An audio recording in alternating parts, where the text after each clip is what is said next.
So we heard in our second reading, we aspire to please him, for we all must appear before the judgment seat of Christ, according to what we did in the body, whether good or evil. So once again, I'm free to talk about one of my favorite topics, the final judgment. We will answer for our lives, the good and the bad. That has always been the deal. And that is right there in alignment with a very excellent reason from a little book called 40 Reasons I'm Catholic and Why You Should Be Too. And one reason, why should you take Christ and the church seriously?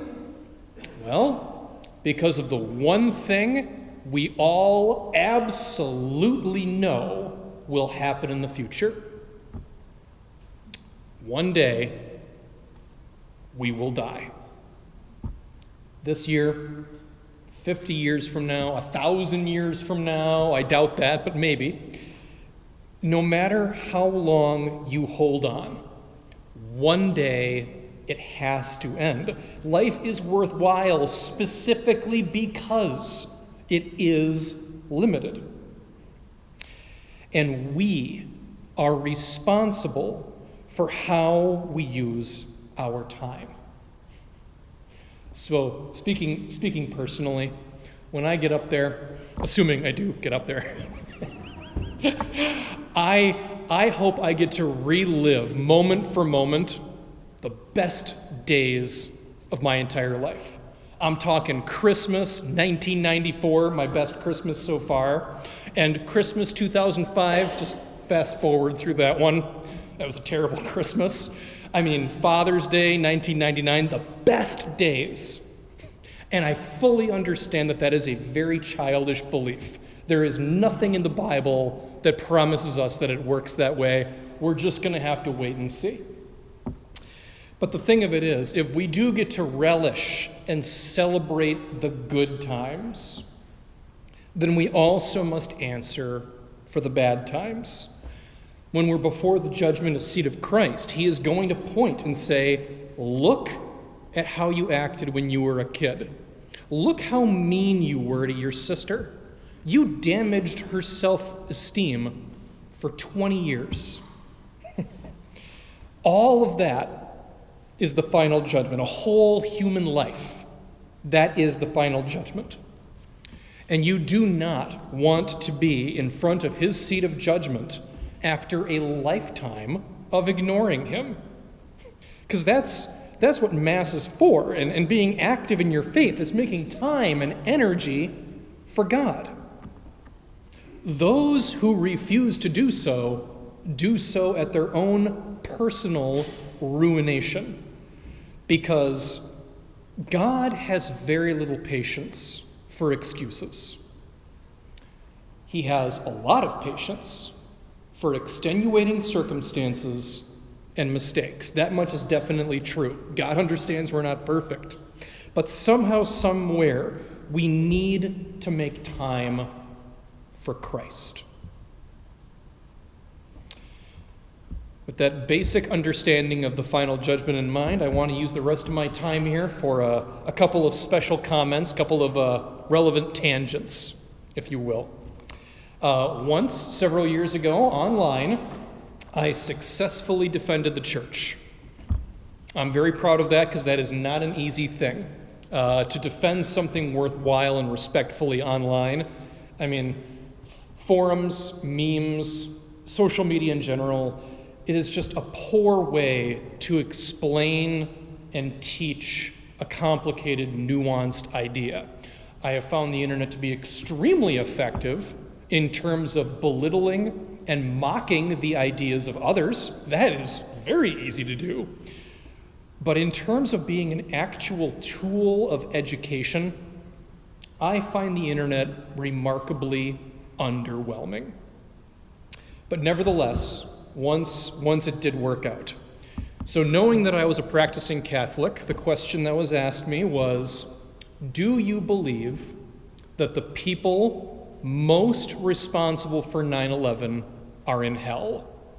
Defend your answer. And my response was, are they in hell? I don't know about that, because the church has always taught from the very earliest days that none of us can ever definitively state that a specific person is or is not in hell, because we're not God. That's not our call to make. It's tempting to jump to that conclusion when it comes to people we don't like, right? Be very careful saying that out loud, because that is not what we believe and that is not what the church teaches. So my response was, are they in hell? I have no idea.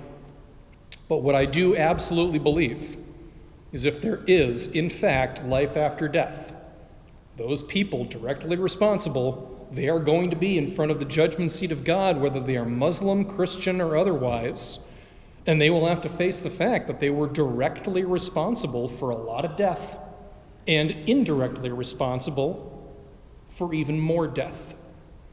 And they will have to answer for that, and that will not be a pleasant conversation. That answer was well received, and I'm grateful for that. Here's my other tangent, maybe a little more close to home. Imagine, if you will, a person.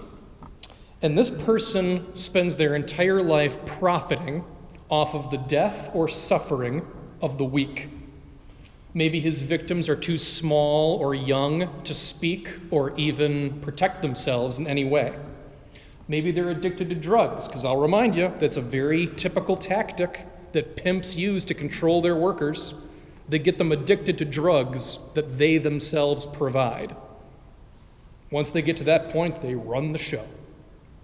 Or maybe just the victims are just conned so well that when they realize that something's happened, there's nothing they can do about it. But regardless, these predators, they live their entire lives in confidence, knowing that their victims have no real way to seek out justice against them. You know, maybe the power differential is so different, maybe they don't even think of their victims as victims. Well, here's how I imagine it, because all people are created equal. We believe that, right? Like on a spiritual sense, all people are equally beautiful and valuable in the eyes of God. That's a pretty basic belief, I'd say, that we all share. So this is how I picture it. For the final judgment, you're standing there in front of the judgment seat of God, and all of those silent victims, every single one, gets their fair turn in the witness stand. And they're not small, and they're not weak, and they're not silent, because they're not in the eyes of God. So what that means is, I believe that true justice exists, and I hope you do too. Even if we have to deal with injustice for literally our entire lives, even with that in mind, I still believe in true, lasting justice, because there is no fooling God, and there are no loopholes to the final judgment. So let us be sure to live our lives worthily and well, active in faith and charity, because no matter what, we absolutely will answer for our lives. And let's be ready for that, because we do not know when that day of judgment will come upon us.